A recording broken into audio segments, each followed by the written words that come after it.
नमस्कार दोस्तों, देखो सीखो स्टडी में आप सभी लोगों का स्वागत है दोस्तों। तो यूपीएसआई के लिए जो है प्रैक्टिस सेट नंबर मूल विधि संविधान का 18 नंबर प्रैक्टिस सेट आ चुका है। तो 40 प्रश्न आपको यहाँ पर देखने को मिलेंगे। चलिए स्टार्ट करते हैं जल्दी से। तो सबसे पहला नंबर जो क्वेश्चन है, दोहरे कराधान से राहत किस अध्याय में दिया गया है। तो दोस्तों आयकर अधिनियम जो है 1961, इसकी कौन से अध्याय में दोस्तों दोहरे कराधान से दोस्तों राहत है। तो ये आपका अध्याय नंबर 9 में, अध्याय नंबर 9 में दोस्तों 3 धारा है, उसी के बारे में बात कर रहा है। ए बिल्कुल ही रेड आंसर हो जाएगा। जो है यहाँ पर आयकर अधिनियम 1961 की बात हो रही थी। नेक्स्ट बात करेंगे, निम्नलिखित में से कौन सी नदी भ्रंश घाटी से प्रवाहित नहीं होती है। इनमें से कौन सी है जो कि भ्रंश घाटी से नहीं होती है। गोदावरी, याद रखेंगे गोदावरी जो है ये नहीं होती है। तो ए सॉरी यहाँ पर बी जो है राइट आंसर हो जाएगा, गोदावरी यहाँ पर राइट आंसर हो जाएगा। नेक्स्ट बात करेंगे सूचना, बाकी सब आपके भ्रंश जाते हैं। सूचना का अधिकार जो अधिनियम है 2005 के अनुसार यदि तीसरे पक्ष के हित जो है शामिल हैं तो कितने अनिवार्य दिनों के भीतर जन सूचना अधिकारी को आरटीआई का जवाब देना चाहिए। तो दोस्तों देखिए सामान्य तौर पर 30 दिन और तीसरे पक्ष का रहेगा तो 40 दिन। ए यहाँ पर बिल्कुल ही रेड आंसर हो जाएगा। ए यहाँ पर बिल्कुल ही रेड आंसर हो जाएगा। किसी का जीवन या फिर आज़ादी से रिलेटेड है तो 2 दिन या फिर कहेंगे 48 घंटे के भीतर। ठीक है, तो ये सब पॉइंट्स याद रखेंगे। चलिए नेक्स्ट बात करेंगे, मानसरोवर की यात्रा के लिए पर्यटक निम्नलिखित में से किस दर्रे से होकर जाते हैं। कौन से दर्रे से होकर के जाते हैं पर्यटक, ये आपको बताना है। तो देखिए ये जो पर्यटक हैं, चाहे जो भी आप यात्रा करना चाहते हैं मानसरोवर की, तो यहाँ पर जो है लिपुलेख दर्रे से होकर जाएंगे। लिपुलेख दर्रे से होकर जाएंगे दोस्तों। यहाँ पर आपका राइट आंसर क्या हो जाएगा, डी हो जाएगा। और उत्तराखंड में नेक्स्ट बात मतलब यहाँ पर जो दोस्तों आपका बोमडीला है, याद रखेंगे अरुणाचल प्रदेश में है। और जो बेनिहाल है ये आपका जम्मू कश्मीर में है। और बेनिहाल और आपका जिलेपला जो है ये आपका सिक्किम में है।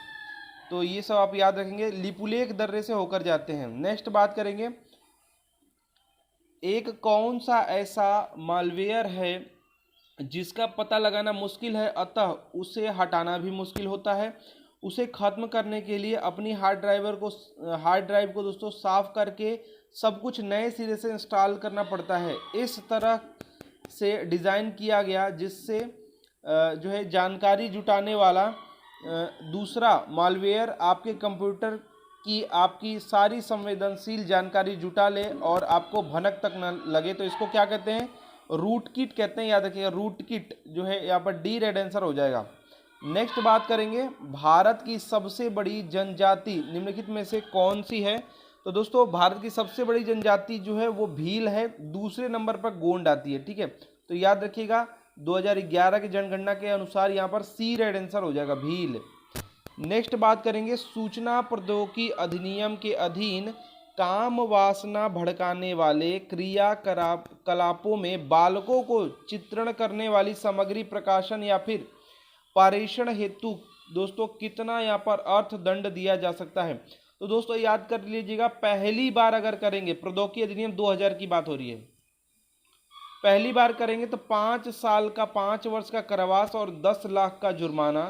साथ ही साथ दूसरी बार करेंगे तो 7 लाख का दोस्तों यहाँ 7 साल का जो है क्या कहते हैं कारावास और 10 लाख का जुर्माना। तो यहाँ पर अर्थदंड की बात किया तो 10 लाख याद रखिएगा। डी यहाँ पर बिल्कुल ही रेड आंसर हो जाएगा। मतलब काम वासना भड़काने में बच्चों का अगर आप चित्रित करते हैं, ये सब में डालते हैं, तो बिल्कुल यहाँ पर आपका डी हो जाएगा। 10 लाख तक का जुर्माना, 5 साल तक की सजा।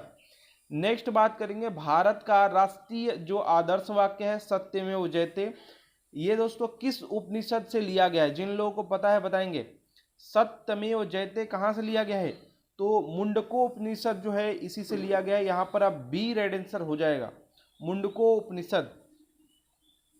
नेक्स्ट बात करेंगे, निम्नलिखित में से कौन सा जनहित याचिका दाखिल करने के संबंध में सही है। इनमें से कौन सा है जो कि जनहित याचिका दाखिल करने के संबंध में सही है। पी में बात करते हैं, जनहित याचिका केवल राज्य या केंद्र सरकार या नगर निगम के अधिकारियों आदि लिखा है ना, मतलब सबके लिए दोस्तों यहाँ पर के विरुद्ध जो है दायर की जा सकती है, बिल्कुल किया जा सकता है। क्यू में क्या है आपका, यहाँ पर बताया जा रहा है कि निजी पक्ष को प्रतिवादी के रूप में संबंधित राज्य प्राधिकार को एक पक्ष बनाने के बाद जनहित याचिका में शामिल किया जा सकता है। बिल्कुल, यहाँ पर पी और क्यू दोनों हो जाएगा।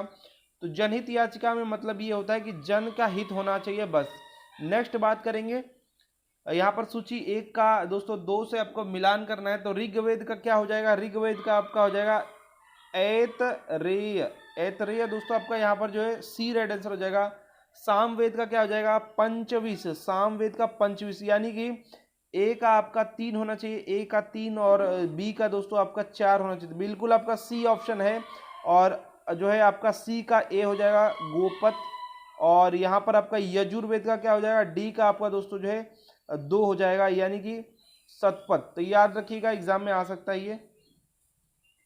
नेक्स्ट बात करेंगे भूमि अधिग्रहण पुनर्वास और पुनर्स्थापना जो अधिनियम है 2013 वाला, में उचित मुआवजा और पारदर्शिता का अधिकार जो है ये किस भूमि अधिग्रहण अधिनियम के स्थान ले लिया दोस्तों? तो यहाँ पर ये याद रखिएगा कि इससे पहले वाला ये किसका स्थान लिया है। तो देखिएगा, इससे पहले जो था वो 1894 वाला था नियम, उसी का ये स्थान लिया है। तो याद रखिएगा यहाँ पर 1894। नेक्स्ट बात करेंगे, बोगज कोई अभिलेख जो निकला है उसके संदर्भ में निम्नलिखित विकल्पों पर विचार कर जो है सही उत्तर का चयन कीजिए। इस अभिलेख में ऋग्वैदिक देवताओं यानी इंद्र, मित्र, वरुण और नासत्य का दोस्तों यहाँ पर जो है उल्लेख मिलता है।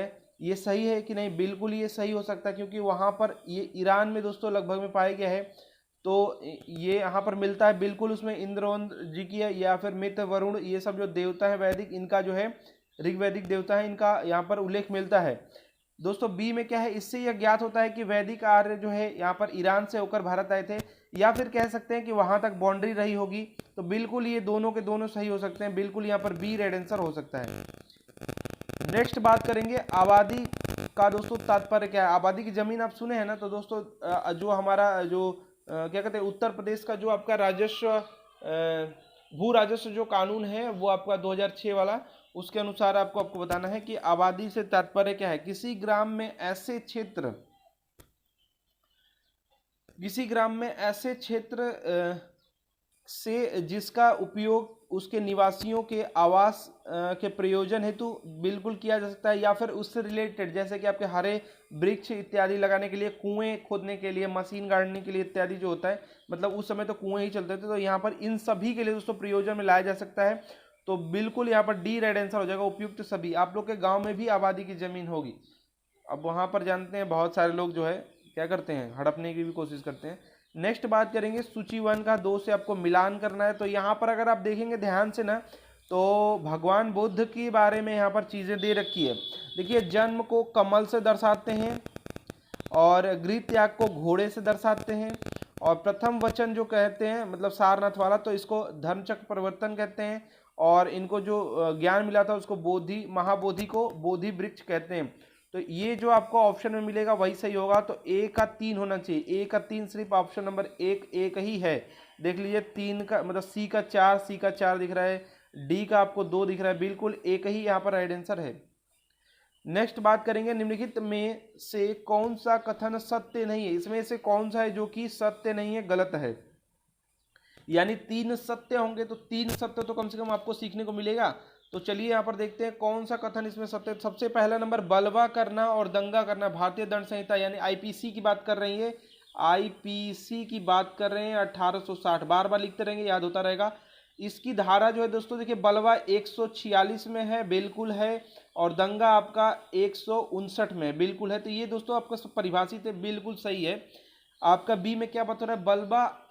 बलबा अवश्य ही लोक स्थान पर होना चाहिए। देखिए, बलबा जो है ना वो लोक स्थान पर नहीं होता है। दंगा, देखिए दंगा में ये फर्क है, दंगा में 2 ही व्यक्ति करके दंगा कर सकते हैं। कैसे? जैसे 2 व्यक्ति जो है किसी लोक स्थान पे, माने कोई स्थान रहेगा जहाँ पे लोग आते जाते, या फिर लोगों को यहाँ पर दिक्कत हो जाएगी, तो वहाँ पर जो शांति को भंग करते हैं तो उसको कहते हैं दंगा। जबकि यहाँ पर उल्टा दे दिया है। और बलबा दोस्तों 5 लोग या उससे अधिक लोग जो है बल का प्रयोग करेंगे, या एक ही क्या कहते हैं विधि विरुद्ध जमाव करके एक ही उद्देश्य से, अगर ये कोई एक भी मारता है ना और 5-6 लोग जो है उसी उद्देश्य से गए थे उसे खड़ा रख के उसको सपोर्ट करने के लिए, तो उन सभी को जो है समान दंड मिलता है। तो ये वाला आपका गलत है, बाकी ये सही है। करने के लिए दोस्तों यहाँ पर जो 2 वर्ष तक का आपको कारावास हो सकता है और 1 माह का कारावास आपको जो है मिल जाएगा किसके लिए, दंगा के लिए। बिल्कुल ये सही है। और बलवा 5 या अधिक, अभी मैंने बात किया है, व्यक्ति होना चाहिए, दंगा के लिए 2 ही हो जाएंगे या अधिक भी रहेंगे तभी भी हो जाएगा। तो ये सही है, बाकी ये गलत है क्योंकि उल्टा लिख दिया है। तो याद रखिएगा सब पॉइंट, क्योंकि ऐसे एग्जाम में आपको देखने को मिलेगा। नेक्स्ट बात करेंगे, राष्ट्रीय पादप अनुवांशिकी संस्थान ब्यूरो जो है NBPGR जो है ये कहाँ स्थित है, ये स्थित है भैया नई दिल्ली में। याद रखिएगा कहाँ स्थित है, नई दिल्ली में स्थित है। बीजों का संरक्षण ये लोग करते हैं, ठीक है। चलिए नेक्स्ट बात करेंगे, किस जनहित याचिका के बाद में दोस्तों क्या बताया गया, न्यायालय ने 2 से अधिक जीवित बच्चे वाले व्यक्ति को पंचायत चुनाव में भाग लेने से दोस्तों अयोग्य ठहराया। कौन से वाद में ये ठहराया है अयोग्य, 2 से अधिक किसी के बच्चे, जीवित बच्चे हैं तो अयोग्य ठहराया था कौन से वाद में, तो याद रखिएगा जावेद बनाम हरियाणा राज्य, जावेद बनाम हरियाणा राज्य 2003 का ये मामला है। और इसमें जो है कोर्ट ने क्या कहा था, 2 से अधिक जिसके जीवित बच्चे हैं उनको अयोग्य ठहराया था पंचायत चुनाव के लिए। नेक्स्ट बात करेंगे, इनमें से कौन सा सही युग्म दोस्तों जो है सुमेलित है, कौन सा युग्म जो कि सही सुमेलित है, तो दोस्तों यहाँ पर जो सही सुमेलित है वो आपका उड़ीसा वाला है। सिमलीपाल जो है ये आपका उड़ीसा में दोस्तों आपका है, बाकी सब आपका यहाँ पर गलत है। क्या क्या होना चाहिए, नंदा देवी आपका उत्तराखंड है, और यहाँ पर मानस सिक्किम नहीं होना चाहिए, यहाँ पर असम होना चाहिए। आप लोग कई बार सुन चुके होंगे, पढ़ भी चुके होंगे, तो यहाँ पर असम हो जाएगा। मन्नार की खाड़ी जो है केरल नहीं है, तमिलनाडु है, तो ये सब होना चाहिए। जबकि इसमें सही जो है वो सिमलीपाल जो है ये आपका उड़ीसा में है, यही सही है। मोटरयान अधिनियम यानी कि आपका जो है यातायात अधिनियम कहिए या मोटरयान अधिनियम जो 1988 इसी की बात हो रही है कि किस धारा में यह उपबंध है कि सार्वजनिक स्थानों पर मोटरसाइकिल चालक को सुरक्षात्मक टोप यानी हेलमेट की बात कर रहे हैं, हिंदी में इसको कहते हैं सुरक्षात्मक टोप पहनना पड़ेगा। तो ये कौन से जो है धारा में ये कहा जाता है, तो 129 याद रखिएगा, 129 धारा में ये कहा गया है हेलमेट पहनना है और मानकों के अनुसार, सार्वजनिक स्थान पे, घर पे नहीं पहनना है, ठीक है। तो यहाँ पर जो भी सार्वजनिक मतलब कि रोड पे। नेक्स्ट बात करेंगे, निम्नलिखित में से किसका सही सुमेलन नहीं है, इसमें कौन सा गलत सुमेलित है, तो यहाँ पर देखेंगे जिम कॉर्बेट जो है उत्तराखंड में है। पहले जब ये बना था ये उत्तर प्रदेश में ही था, 1936 में दोस्तों ये बना था, इसका नाम पहले हैली था। अब जानते हैं 2000 से सब मतलब अलग हो गया है, तो उत्तराखंड याद रखिएगा ये गलत है। और केवला देव जो आपका राष्ट्रीय उद्यान राजस्थान में बिल्कुल ठीक है।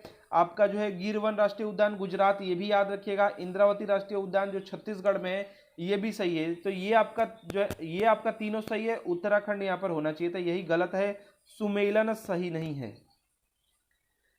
चलिए नेक्स्ट बात करते हैं यहाँ पर, राज्य के नीति निर्देशक तत्व जो है में से वह कौन सा अनुच्छेद है जो कार्यपालिका से न्यायपालिका को पृथक करता है, पृथक्करण करने के लिए आदेश देता है या फिर राज्य को कहता है, तो ये अनुच्छेद जो है ये 50 में कहता है, ठीक है। राज्य के नीति निर्देशक सिद्धांत या फिर तत्व जो है ये आयरलैंड से लिए गए हैं और 36 से आप 51 तक में देख सकते हैं। नेक्स्ट बात करेंगे, चिल्का झील पक्षी विहार जो ये कहाँ पर है, चिल्का झील पक्षी विहार पूरी उड़ीसा बात करेंगे, यहाँ पर राइट आंसर हो जाएगा बी, यहाँ पर बिल्कुल ही राइट आंसर हो जाएगा, पुरी के निकट में है। और भारत का सबसे बड़ा अगर बात करें तो खारा जो है पानी का जो है सबसे बड़ा यहाँ पर झील है, इसी मतलब चिल्का झील। नेक्स्ट बात करेंगे, किस संशोधन द्वारा जो है प्रस्तावना में राष्ट्रीय एकता के स्थान पर राष्ट्र की एकता और अखंडता प्रतिस्थापित किया गया, तो ये दोस्तों किया गया पंथनिरपेक्ष आदि जो भी है, ये आपका दोस्तों जो है आपके 42वां संविधान संशोधन 1976 में किया गया, याद रखिएगा ए यहाँ पर बिल्कुल ही राइट आंसर हो जाएगा। नेक्स्ट बात करेंगे, निम्नलिखित में से उत्तर प्रदेश का शास्त्रीय नृत्य जो है कथक है, याद रखिएगा ए यहाँ पर बिल्कुल ही राइट आंसर हो जाएगा। सितारा देवी, और आप सुने होंगे सितारा देवी और लच्छू महाराज जो हैं, लच्छू महाराज जो है ये जो है प्रमुख लोग हैं, प्रसिद्ध जो हैं कथक के। नेक्स्ट बात करेंगे, निम्नलिखित में से कौन से आपातकाल जो है राष्ट्रपति उद्घोषित कर सकते हैं, माने इनमें से कौन सा राष्ट्र आपात है जो राष्ट्रपति जो है उद्घोषित करते हैं, तो कोई भी यहाँ पर कर सकता है। तो यहाँ पर क्या दिया, राष्ट्रीय आपातकाल आपका 52 की बात कर रहा है, फिर आपका वित्तीय की बात करेंगे यानी 360 की बात कर रहा है, यहाँ पर आपका 56 की बात कर रहा है, 4 प्लस करेंगे तो मिल जाएगा। तो सभी कर सकता है, मतलब जो माननीय हमारे राष्ट्रपति है वो सब कुछ यहाँ पर कर सकते हैं, कोई भी कर सकते हैं। तो यहाँ पर डी जो है बिल्कुल राइट आंसर हो जाएगा। साथ ही साथ एक क्वेश्चन पूछा जाता है कौन सा अब तक नहीं लगा है, तो वित्तीय अब तक जो है नहीं लगा है। नेक्स्ट बात करेंगे, प्रदेश के किस जनपद में जो है सुलह एक कुल उत्सव मनाया जाता है। सुलह एक कुल जो मनाया जाता है वो आगरा में मनाया जाता है। आगरा में सुलह एक कुल मनाया जाता है, याद रखिएगा, एग्जाम में पूछा जा सकता है। चलिए नेक्स्ट क्वेश्चन बात करेंगे, एक सेकेंड। उच्चतम न्यायालय के न्यायाधीश को हटाने का आधार क्या हो सकता है। तो उच्चतम न्यायालय के न्यायाधीश को दोस्तों हटाने का जो आधार हो सकता है वो आपका जो है सिद्ध कदाचार हो सकता है और अक्षमता हो सकता है। तो बिल्कुल ए यहाँ पर राइट आंसर हो जाएगा। क्या हो जाएगा, जो है आप अनुच्छेद जो है 124 के 4 में आप देख सकते हैं। तो दोस्तों सिद्ध कदाचार व अक्षमता यहाँ पर हो सकता है, तो यहाँ पर ए राइट आंसर हो जाएगा। नेक्स्ट बात करेंगे, भारत का सबसे तेज जो सुपर कंप्यूटर है वो परम जो है सिद्ध है AI। यहाँ पर आपका राइट आंसर क्या हो जाएगा, यहाँ पर आपका ए हो जाएगा। और कुछ इंपॉर्टेंट पॉइंट ये है कि दोस्तों यहाँ पर एक नीचे धीरे से दे रखा है, ये कहाँ का, ये जापान का है। और विश्व के दोस्तों जो है 500 में जापान का फुंगाकू जो है ये पहले नंबर पर है, और हमारा जो सुपर कंप्यूटर है ये 63वें नंबर पर है। ये भी पॉइंट याद रखिएगा, एग्जाम में पूछा जा सकता है। नेक्स्ट बात करेंगे, लोकसभा और विधानसभा का सदस्य बनने के लिए न्यूनतम आयु जो है वो 25 वर्ष है। लोकसभा के लिए आप जो है देख सकते हैं 84 अनुच्छेद, और जो है विधानसभा के लिए 173 अनुच्छेद में ये सब वर्णित है। तो बी यहाँ पर बिल्कुल ही रेड आंसर हो जाएगा। राज्यसभा का कितना है, कमेंट बॉक्स में लिख करके बताएंगे। राज्यसभा का न्यूनतम जो आयु है, उम्र जो है वो कितना है, कमेंट बॉक्स में लिख करके बताएंगे आप, या फिर विधान परिषद का। नेक्स्ट बात करेंगे, जापानी इंसेफेलाइटिस जो है किस प्रजाति के मच्छरों द्वारा दोस्तों फैलता है। जिन लोगों को पता है बताएंगे। तो क्यूलेक्स जो है, क्यूलेक्स प्रजाति के जो मच्छर हैं इन्हीं से फैलता है, सुअर आदि इत्यादि से भी फैलता है। जो भी उत्तर प्रदेश का जो हमारे उत्तर प्रदेश का जो क्षेत्र हो गया, क्या कहते हैं, जो तराई वाला क्षेत्र हो गया, उसमें ये ज़्यादा जो है फैलता है और मस्तिष्क इससे प्रभावित होता है। तो याद रखेंगे यहाँ पर सी रेड आंसर हो जाएगा। बच्चे काफ़ी यहाँ पर जो है मर जाते हैं, मृत्यु हो जाती है। नेक्स्ट बात करेंगे, भारतीय संसद के दोनों सदनों की संयुक्त बैठक के संबंध में निम्नलिखित में से कौन सा कथन सत्य है। तो दोस्तों यहाँ पर कथन बताया जा रहा है, पी में बताया जा रहा है, सदन की संयुक्त बैठक के अध्यक्ष लोकसभा के अध्यक्ष होते हैं। बिल्कुल होते हैं। और बैठक को बुलाता कौन है, राष्ट्रपति बुलाता है। बिल्कुल ये दोनों के दोनों बात जो है बिल्कुल सत्य हैं, तो दोनों सही, यानी सी यहाँ पर बिल्कुल ही रेड आंसर हो जाएगा। सी यहाँ पर बिल्कुल ही रेड आंसर हो जाएगा। ठीक है, चलिए नेक्स्ट क्वेश्चन बात करते हैं। अनुच्छेद आप जो है 108 में देख सकते हैं संयुक्त बैठक में। नेक्स्ट बात करेंगे, एक सेकेंड, नेक्स्ट बात करेंगे, प्रधानमंत्री किसान संपदा योजना का जो संबंध है वो किससे है। तो दोस्तों प्रधानमंत्री जो है किसान संपदा योजना का जो संबंध है वो खाद्य प्रसंस्करण उद्योग के दोस्तों विकास से है। तो ए यहाँ पर बिल्कुल ही रेड आंसर हो जाएगा। ए बिल्कुल ही रेड आंसर हो जाएगा। 2017 से ये शुरू है और मेगा फूड पार्क आदि इत्यादि बनाना इनका जो है काम है। नेक्स्ट बात करेंगे, यहाँ पर जो है मतलब उसी के अंतर्गत ये सब किया गया। नेक्स्ट बात करेंगे, उपराष्ट्रपति दोस्तों पदेन सभापति होता है, किसका होता है ये जानते हैं आप, राज्यसभा का होता है। राज्यसभा का दोस्तों पदेन जो है क्या होता है, उपराष्ट्रपति क्या होता है, पदेन जो है सभापति होता है। ठीक है, यहाँ पर राइट आंसर हो जाएगा बी। यहाँ पर बी आपका राइट आंसर हो जाएगा। एक सेकेंड, नेक्स्ट क्वेश्चन बात करेंगे दोस्तों। नेक्स्ट जो क्वेश्चन है अनुच्छेद आप वो वाला देख सकते थे 89 में,